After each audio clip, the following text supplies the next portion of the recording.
In December 2022, the European Council has adopted its common position on the Artificial Intelligence Act.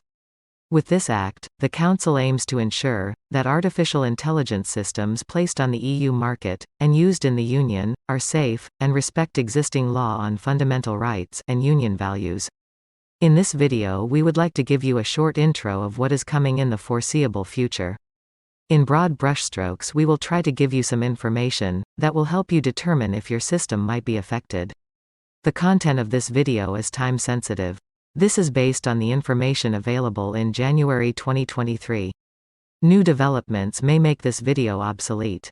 The definition of AI that is used in the proposal is artificial intelligence system, means software that is developed with one or more of the techniques and approaches listed in Annex 1 and can, for a given set of human-defined objectives, generate outputs, such as content, predictions, recommendations, or decisions influencing the environments they interact with.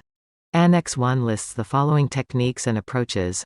Machine learning approaches, including supervised, unsupervised and reinforcement learning, using a wide variety of methods, including deep learning.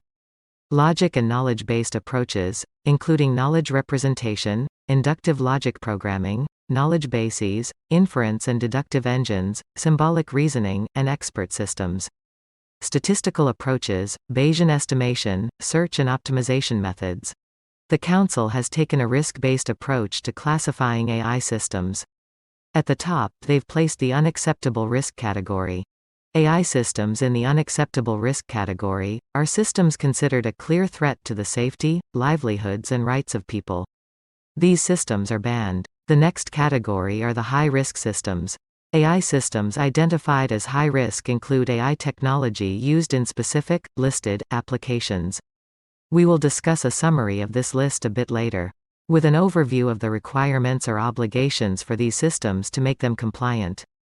These systems will be highly regulated and a European register will be kept. Limited risk systems refers to AI systems that people interact with. These systems will have to make users aware that they are interacting with a machine.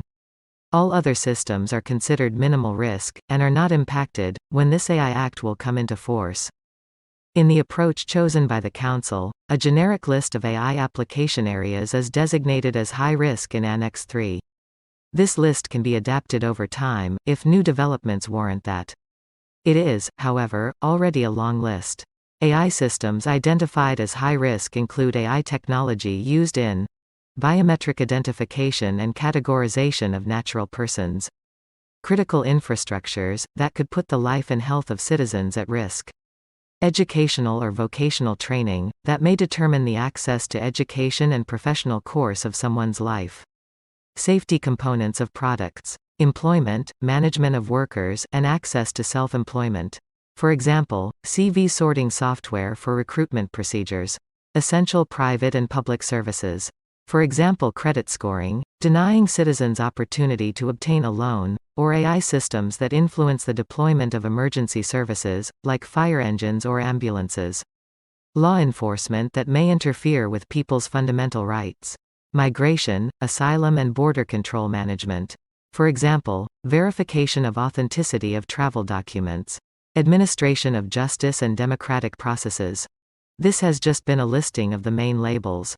If you think you might be impacted, we advise you to delve deeper into the matter. Because, if you're impacted, you will have to comply with several obligations. Again, we're just listing the main labels here. High-risk AI systems will be subject to strict obligations, adequate risk assessment and mitigation systems.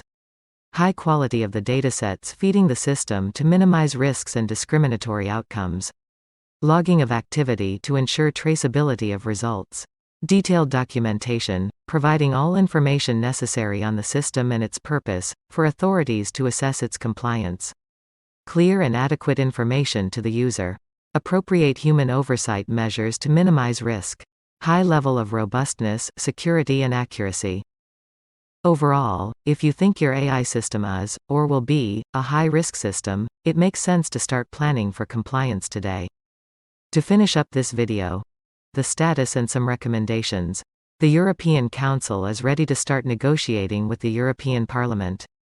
These negotiations may lead to changes.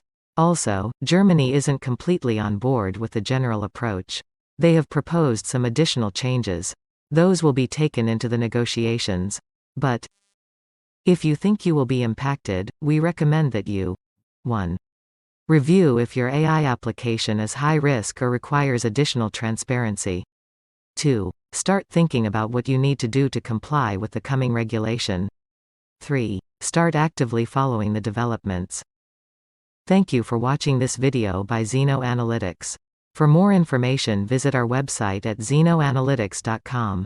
Or you can watch more videos on our YouTube channel.